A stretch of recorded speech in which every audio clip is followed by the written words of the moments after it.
हाय दोस्तों, मेरा नाम रोहिणी है और आज हम लोग एसक्यूएल सर्वर के नॉन क्लस्टर्ड इंडेक्स के बारे में पढ़ेंगे।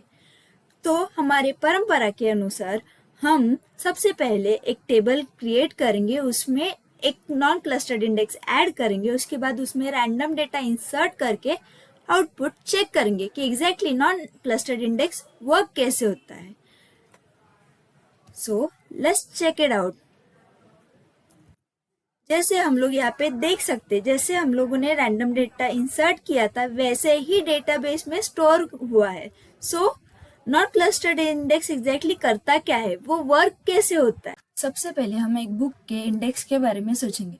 एक बुक का इंडेक्स हमें उसके अंदर के चैप्टर्स ढूंढने में मदद करता है, सो दैट हमें 1 बाय 1 पेज टर्न करके चैप्टर ढूंढने की जरूरत नहीं पड़ती। Similar way in SQL server non clustered index में हम लोग उसके डेटा के साथ डेटा के लिए पॉइंटर्स भी स्टोर करते, सो दैट एसक्यूएल सर्वर को जब भी डेटा ढूंढने की जरूरत पड़ती है वो उस पॉइंटर्स की मदद के से हमारा डेटा सर्च करके हमें रिटर्न करता है। जैसे कि हमने अभी नॉन क्लस्टर्ड इंडेक्स का वर्किंग देखा, उस बेस पे उसके कुछ एडवांटेज एंड डिसएडवांटेजेस है। जैसे कि एडवांटेज में इम्प्रूव क्वेरी परफॉर्मेंस, मतलब जब भी हम लोग नॉन क्लस्टर्ड इंडेक्स में डेटा इंसर्ट करते हैं तो कोई एक्स्ट्रा इंसर्ट ऑपरेशन के बाद सॉर्ट ऑपरेशन परफॉर्म नहीं होता है, जिसकी वजह से एसक्यूएल सर्वर का टाइम बच जाता है।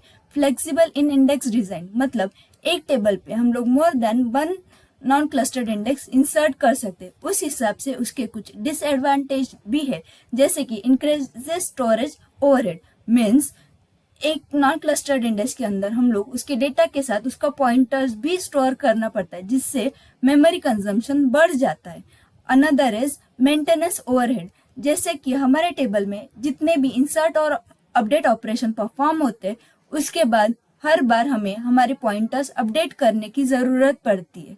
That's it for today friends.